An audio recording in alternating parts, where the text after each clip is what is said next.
everyone. Welcome to Briar Haus Writes. And today it is my honor to be able to share with you the lovely poet laureate of Wyoming, Miss Barbara Smith. Barbara, welcome to the program.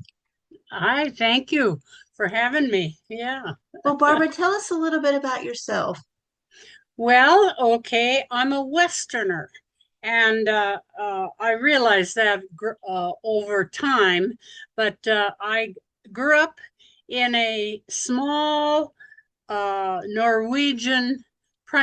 Norwegian community in North Dakota. I spent my early years with all kinds of relatives surrounding me, grandparents, cousins, aunts, uncles, and so on, and and they were all people who were basically what I consider to be pioneers. Oh, Uh, they took a chance and moved from one country to the next or one part of the country to the next.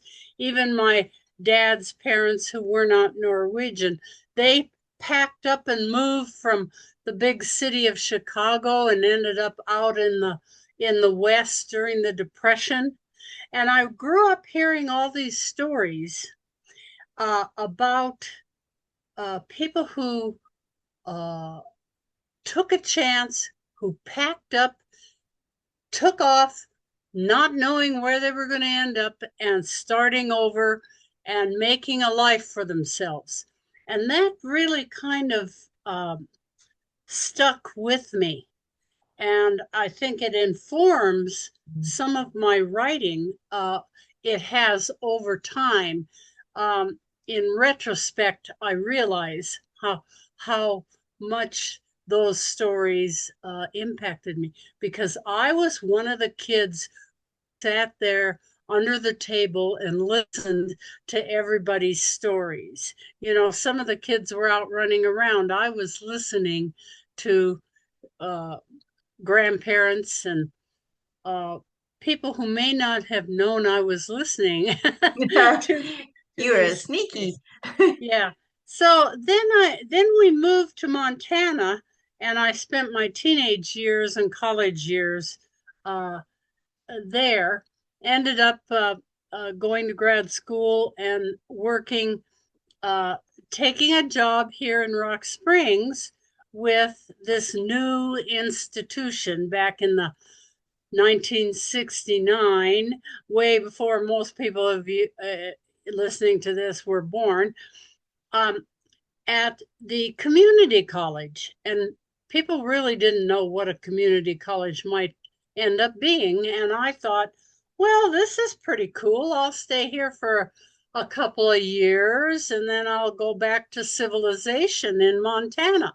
And here I am over 50 years later, and Rock Springs, this boom and bust town, which is very interesting and gives me a lot of material.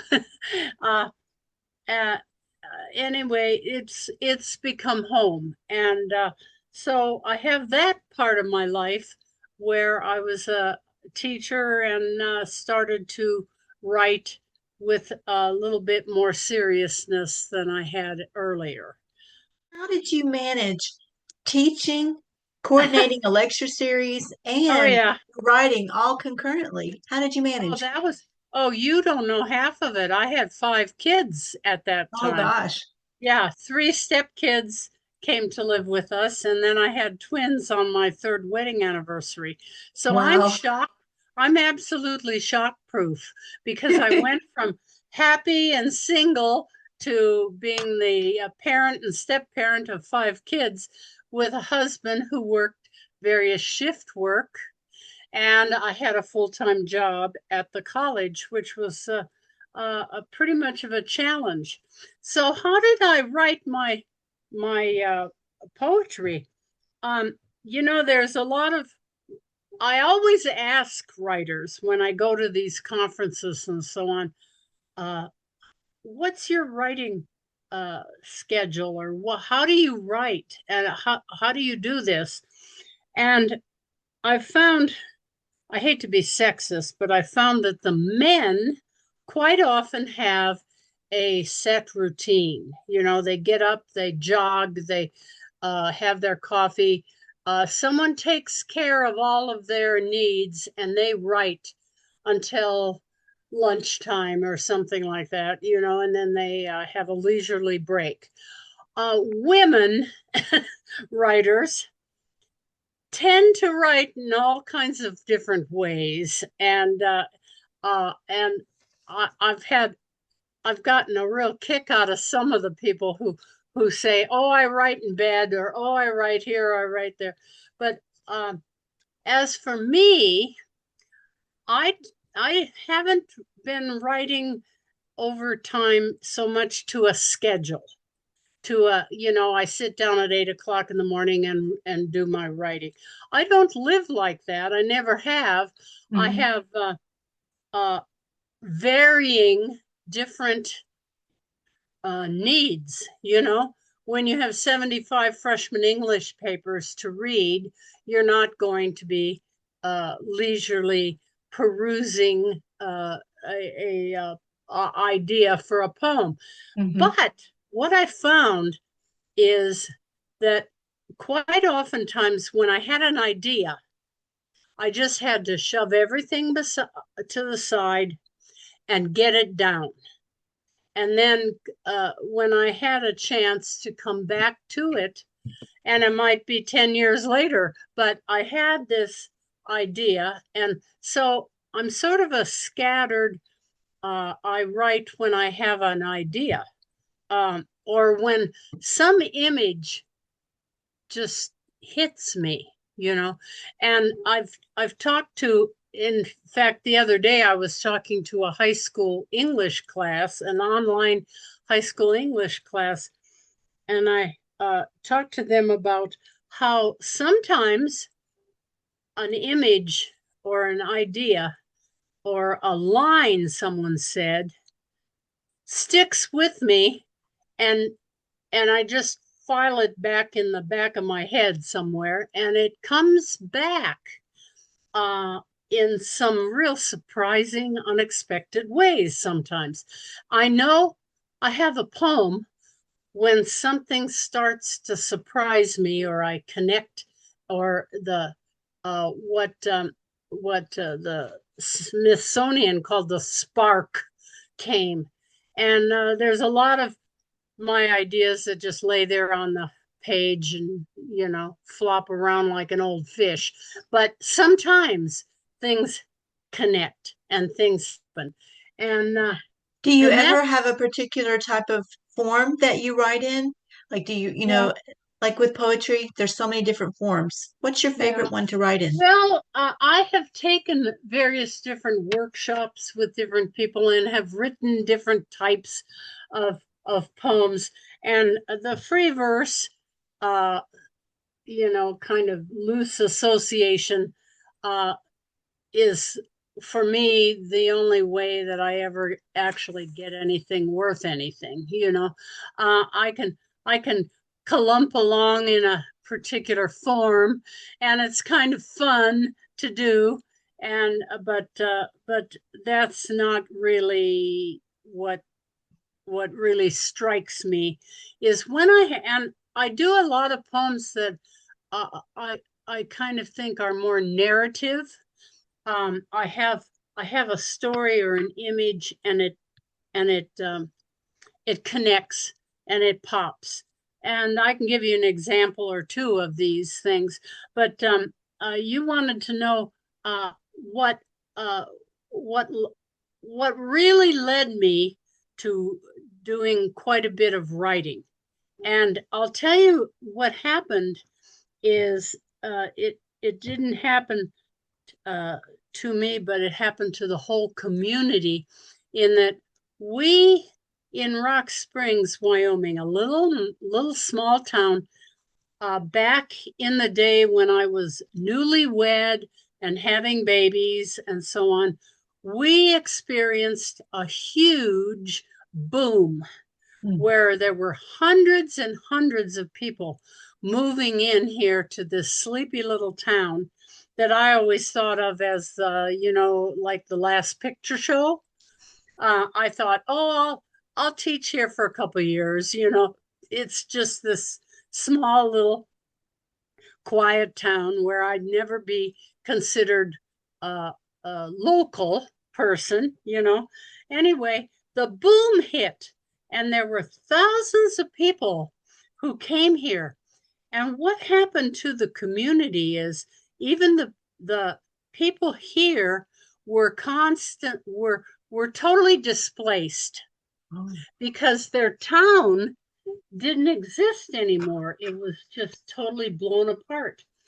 And in the meantime, my friends and I up at the college, we were all young, married, having babies, and so on.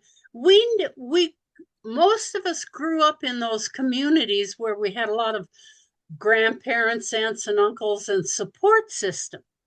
And we had zero support system in this community. People were angry with each other. They were displaced. Nothing was the same.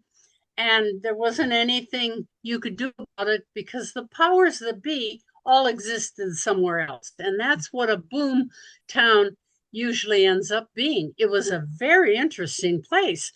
So, what happened was I started to connect our experiences as our young married people living in this tumultuous community trying to survive with the pioneers that my grandparents talked about, the immigrants who came from Norway who couldn't speak English, and or the people who came out of Chicago and ended up having to live in a rural farming community when they'd never been around that kind of thing. All of that, I started to see parallels between the people I was observing, not just me, but all the people around me, and these pioneers.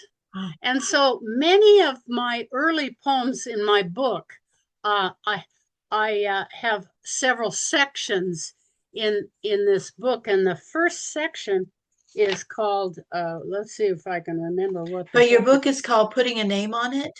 Yes, and it has several sections, and the first section deals with some of those poems about the parallel and the connections between our contemporary brave people who pulled up roots from Oklahoma or wherever they came from and came out to this uh, uh, high desert place to make a fresh start or to do something. I have several poems where people move here and then they go, well, where are the trees? You know? Uh, Very different environment. Well, Barbara, hold oh, yeah. that book up so we can see. Hold your book up Okay, it's called Putting a Name on It. because you And it have a has, tree on it. That's what reminded yeah, me. it's um this has a good story too. This this picture is of a frosted tree, and I found this picture. My publisher was this gentle guy who never told me no about anything. He just made suggestions. And I found this picture and I said, this is the one I want because it reminds me of North Dakota, and people from here, they look at it and they say, oh no, this is from up north of Rock Springs in Farson. Yeah, I've seen this place, and it's not really So the case. everyone can relate to it. Yeah, and it's actually a picture from from uh, uh, Vili Kimamaki in uh, in Iceland. Yeah. Anyway, there's a story there. We finally got that picture, and I'm so happy about that picture. Anyway, but Well, Barbara, will you read for us? I will. I'll read one of those poems that talk about parallels. And this one is actually kind of a fairly humorous song in a way. Not all of them are. It's called Another Saturday Night. Back then, during the first boom, it was a company town, full of company houses, all alike, row after row, coming down from the mine, number 1 or number 3. Everyone appreciated the company. It was better than tents. The men would come home, tramping down their rows to their houses every night to eat, to sit in the chair and read the paper until dark, except on payday, when they would stop for a drink and come roaring home, full of whiskey, ready to do their duty another Saturday night, and couldn't find their houses. They all looked alike. On one row, the women got together. Each painted her front door a different color so her man could get home Saturday nights with some of the pay. They named it Rainbow Avenue, a lovely thought in a dusty world. The town grew and things changed, but not much. City fathers changed the name of Rainbow Avenue to 9th Street to conform to the times, the plans. Now there's a new boom and major renovations and additions. Strip mines have replaced the deep black holes like number 3. They call themselves after pioneers, places with a mystique. Jim Bridger, Black Butte, lovely names. 9th Street extends up the hill into a trailer court. Row after row of 70-footers and double wides bought by the company flash in waves of aluminum in the sun, hundreds of ripples in the light stream. They are better than tents. The men turn their 4-wheel drives into their rows every night to come home to eat, to watch TV until dark, except, of course, on payday. The women on 9th Street may have to have a meeting, take back their names, give the numbers to the mines, and paint the town doors for another Saturday night. Now, I have a funny story with this poem. I heard about the Rainbow Avenue because I was teaching, and I still do, teach a memoir writing class at the Senior Citizen Center. And these people come with these stories, these wonderful stories about their parents coming and what happened and so on. And this one woman told me this story about Rainbow Avenue, and I tucked it away. And then our boom hit, because Rock Springs has always been a boom bust coal mining, railroad, company town, like most of the towns out in the West that got settled for some reason or other. And so I would always read this poem and talk about how this lady told me this story and everything. And one time this other elderly lady came up to me and she was very serious about the whole thing. And she said, "I have to talk to you about that poem." And I said, "What?" And she said, "Well, I'm kind of a local historian. And I have looked, I heard you read that poem, and I have looked at all of the maps and all of the plats everywhere, and there never was such a thing as Rainbow Avenue." And I go, "Oh, really?" And she says, "Yeah, that didn't happen." She says, "You're going to have to change that poem." And you said? And I said, "Well, I heard this story," and I said, "and there's a reason why poetry is not put in history in the library." I said, it's a story. Well, the conclusion of that funny story is that a couple of years ago, um, this I read this poem in Laramie, and this woman who ran the museum there texted me later. She had grown up over in Green River and Rock Springs, and she said, Barbara, I have to tell you something. I found a plat and a map from the old times, way back uh, in the 1800s. I found a, and there on this street it was called Rainbow Avenue. And she showed me where it was, and it's down over here by this Catholic church, and where the fort was uh, after the Chinese massacre happened here. So it actually, Happened. they actually had a a, a, a street. Did you want to go back to her, to that lady, and say, "Look Yeah, what I found"?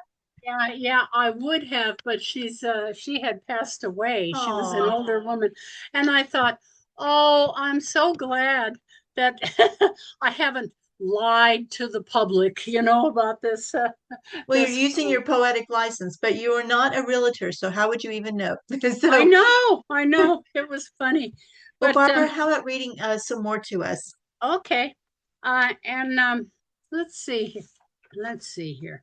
Um, well, a lot of these stories came from observing my grandparents, and so I'll read you one called Lady's Aid. I don't often read this one, so this is good. And it's something I observed as a child and never thought about it until, and this is what happens with a poem. It's percolates maybe. Okay.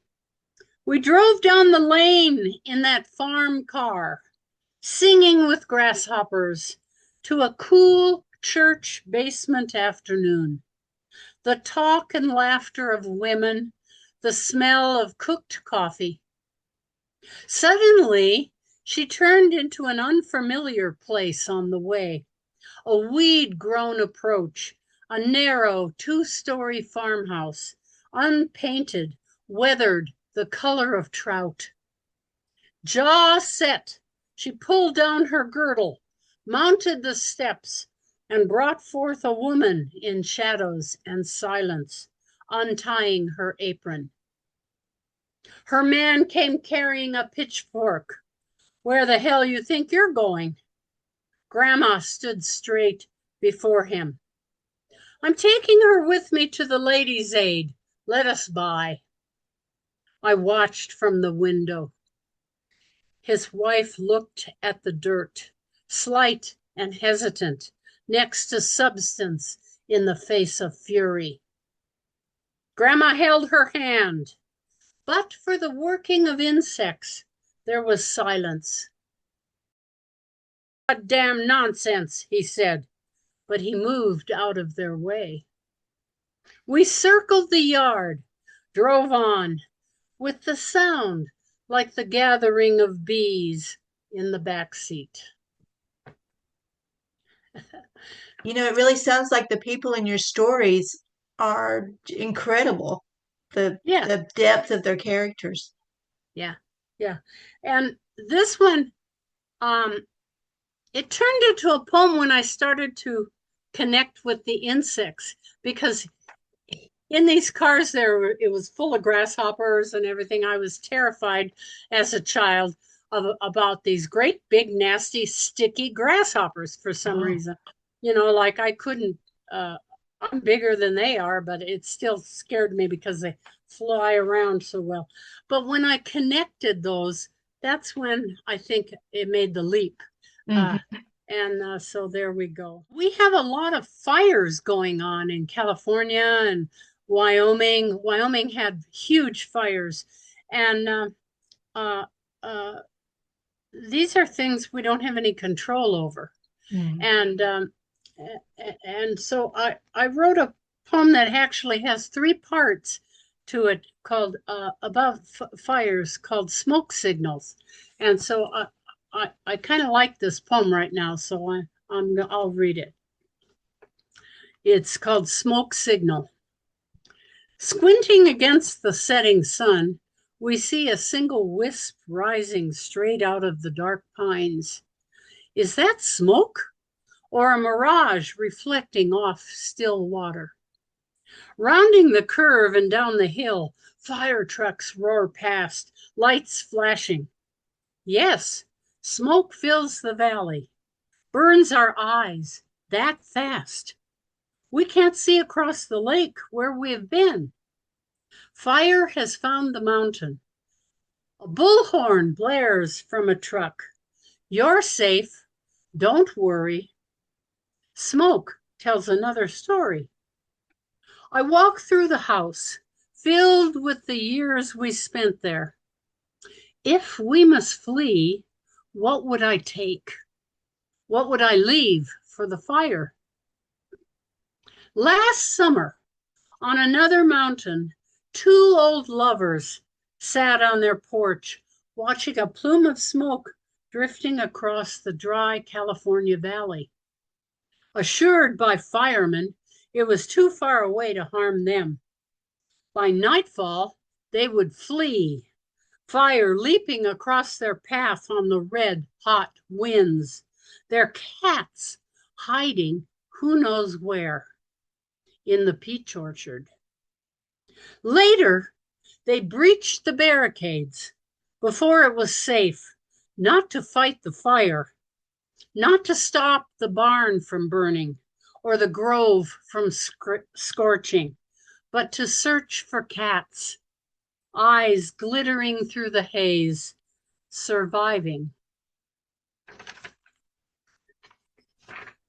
My grandmother was a girl when the fire came, burning her house and her father. He saved them all, but the flames snared him on his way out the door. They rolled him in cotton batting, and he died swabbed in a white cloud she would never forget. She looks down at me from the portrait hanging on my wall. Old eyes in a young face. I would rescue those eyes from the flame on my way out the door. I So I love think, how you read, Barbara. oh, You read just like you're in a conversation. yeah, yeah. That's a mark of a great Thank you. storyteller. Well, thank you. Thank you. But in that poem, I connected these different parts. And when I started this poem, I wasn't sure. And you make these leaps and these connections. Then that's when I feel like I have a poem, you know, And I going. like how you said that it can take you a little bit of a time or it can take you up to 10 years to be able Oh to yeah. kind of finish up something. So it sounds like you just need to kind of give yourself grace Yes. and then just not worry about it. Move on and then come back to it if you have to. Yeah. Yeah. But You Barbara, tell can't. us about You, what yeah. projects that you are currently working on because I know you're very Okay. busy. Okay, well, I mentioned the boom and bust situation that we have experienced, and Rock Springs has had many different booms and busts and booms and busts. And this last year, a friend of mine wrote a memoir about coming here from Oklahoma and uh, uh, and experiencing this community. And so she and I got together, collaborated, and we've been doing some readings together Oh. and talking to the audience and engaging the audience in a conversation about the effects of a boom and a bust on a small town community. And we have huge issues going on in some of these small communities. There's a town 150 miles from here or so, Kemmer, Wyoming, where uh, they are going to be building a nuclear reactor plant there. And this little sleepy town is going to experience the same kind of stuff that we went through, where 3,000 people are all going to come at once to build this thing. And Bill Gates is sponsoring this, by the way. He has flown out in his private jet and gone to Kemmer, Wyoming and dug a hole, you know. And anyway, anyway, those people in Kemmer, we need to have a discussion about the effects when companies that are powerful and that exist somewhere else make the decisions about your community. And Right. you don't have enough fire and water and libraries and schools, and you are paying the price for these huge upheavals. So we have that. And then we have uh, a lot of very wealthy people who, during COVID especially, decided to come to Wyoming and buy up large ranches and so on so that they could experience the rural life. Right. And then they get here and they move in and they go, well, where's the Starbucks? You know, it's a cultural issue. And but one of the things that the effects in some of these communities is that their property taxes blew up, and some of these people in small houses or We're small struggling. areas can't afford the taxes anymore because of the people who bought in. So that's another issue, a total upheaval of community. And so we have this idea of going around to these different communities, and we did have a very interesting one up in Pinedale, Wyoming, which is south of Jackson. And a lot of the really wealthy people who have bought up in Jackson, now they don't have any property anymore. So they're moving down into the Pinedale area. And this small little town is having to deal with change. All these That's people. basically it. So, so our project is to engage in a discussion with people and read samples from our poems and our stories about how different communities have survived and gone through and maintained their cultural identities. I And love that's that. quite a project. Oh, And I then of bet. course, And I yeah, and bet then you're going to have a lot of success with that. I know you I will. hope so. I hope so. I had some surgeries this fall, so I kind of curtailed doing some of the readings, but we're going to crank up again.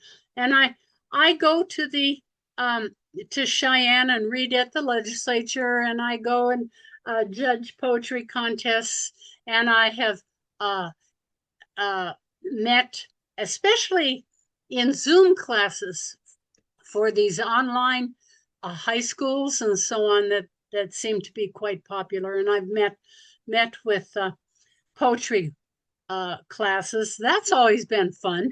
So I do basically uh, answer to requests mainly.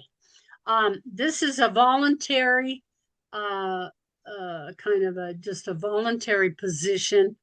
And so what they told me is you can do what you like, but I generally tend to uh, respond well.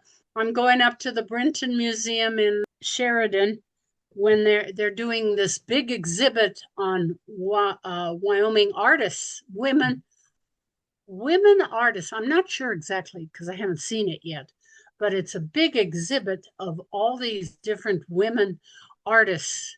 And the Brinton Museum focuses on Native American as well as Western, uh, not Western in the gunsmoke kind of a way, but the real West, Hmm. which is where people really live. And that's another thing that I try to write about is um, not just the stereotypes. But how Although they we really use live. we use those stereotypes, we use the heck out of them. But Well, we do, especially I'm from Tennessee, so there's always a stereotype for what we are like here. Well, yeah, Barbara, I just want to tell you, you are just such a dear. You can tell that your heart is this big, as big bigger than Wyoming, probably because you're from Dakota. But Barbara, thank you so much for taking the time with us at Briar Haus Writes. I wish you all the Okay. very best. Okay. Well, thank you very much.